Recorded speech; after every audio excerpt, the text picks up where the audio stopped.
অতিরিক্ত আমেরিকা প্রীতি, সেই প্রীতি কোথায় চির ধরার জন্য আজকে ভারতবাসীর এরকম অবস্থা। এই ভারতবাসীর ভোট নিয়ে তুমি দেশের প্রধানমন্ত্রী হয়েছো, 56 ইঞ্চি ছাতি, আজকে তোমার মুখে ভাষা নেই কেন? এই কথা বলবো, বন্ধুত্বের সম্পর্ক চির ধরতে বেশি সময় লাগে না। কারণ এই যে হ্যাঁ, এইরা যারা গেছিল বলা হচ্ছে যে তারা অন্যায়ভাবে গেছে, তারা ওই দেশে কিন্তু তারা তাদের দেশের ভিসা নিয়ে গেছে, তাদের দেশের ছাড়পত্র নিয়ে গেছে। অন্যায় কাকে বলছে আমেরিকা সেটা দেখা উচিত। যারা ভিসাটা অ্যাপ্লাই করেছে, ভিসা নিয়ে তাদের দেশে গেছে, তাহলে তারা যখনই গেছে তখন তাদের গ্রেপ্তার করা হয়নি কেন? আজকে কেন তাদেরকে ফেরানো হচ্ছে তাদের পরিবারকে এইভাবে কষ্টে রেখে? এবং যখন ওই ট্রাম্পকে নিয়ে এসে সেই নরেন্দ্র মোদী স্টেডিয়ামে আজ থেকে 10 বছর, হ্যাঁ 7-8 বছর আগে, 5 বছর আগে নরেন্দ্র মোদী স্টেডিয়ামে 56 ইঞ্চি যার ছাতি ভারতবর্ষের প্রধানমন্ত্রী, তিনি বিশাল স্লোগান তুলেছিলেন এবং সেই কোভিডের আগে।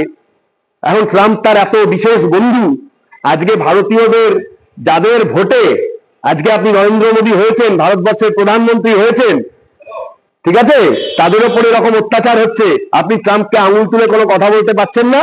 নাকি ভারতবর্ষটাকে বিক্রি করে দিয়েছেন আমেরিকার কাছে? এই প্রশ্ন আমার মনের মধ্যে ওঠে। দেশের মানুষের অপমানটা কোনো অপমান নয়, অন্যের বিদেশের মানুষের তাদের তাদের জুতো খেতেও ভালো লাগে, ব্যাপারটা হচ্ছে এই রকম। হ্যাঁ, আমার কি, ট্রাম্প এক্ষেত্রে ভারতীয়দের জুতো পেটা করেছে এবং এর জন্য দায়ী হচ্ছে নরেন্দ্র মোদী। পরিষ্কার কথা, দেশের প্রধানমন্ত্রী অতিরিক্ত ট্রাম্প প্রীতি, অতিরিক্ত আমেরিকা প্রীতি, তার আজকে সেই প্রীতির জবাব আমেরিকা দিল ভারতীয়দের। হতে পারে, কিন্তু তার তোমার দেশের ভিসা থেকে শুরু করে তোমার দেশের সমস্ত কিছু নিয়ে তারা গেছে।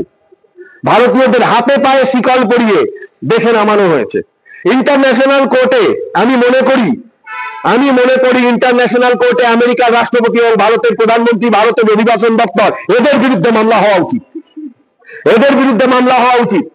এই মানুষগুলোকে যে অপমান অসম্মান করা হলো তার একমাত্র দায়ী হচ্ছে ভারতের অভিবাসন দপ্তর এবং ভারতের প্রধানমন্ত্রী নরেন্দ্র মোদী, যার অতিরিক্ত আমেরিকা প্রীতি। সেই প্রীতি কোথায় চির ধরার জন্য আজকে ভারতবাসীর এরকম অবস্থা। এই ভারতবাসীর ভোট নিয়ে তুমি দেশের প্রধানমন্ত্রী হয়েছো, 56 ইঞ্চি ছাতি, আজকে তোমার মুখে ভাষা নেই কেন? আমি বলতে চাই, বিজেপির প্রতিটা লোক এই ঘটনার প্রতিবাদ করা উচিত।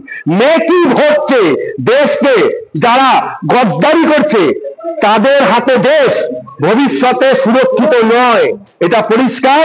ভারতবাসীর অপমান যে প্রধানমন্ত্রী মাথা নিচু করে সহ্য করে নেয়, সেই প্রধানমন্ত্রী দেশের পরবর্তী প্রধানমন্ত্রী হলে দেশের অনেক ক্ষতি হতে পারে। আমি মনে করি ওনার এক্ষুনি রিজাইন দেওয়া উচিত।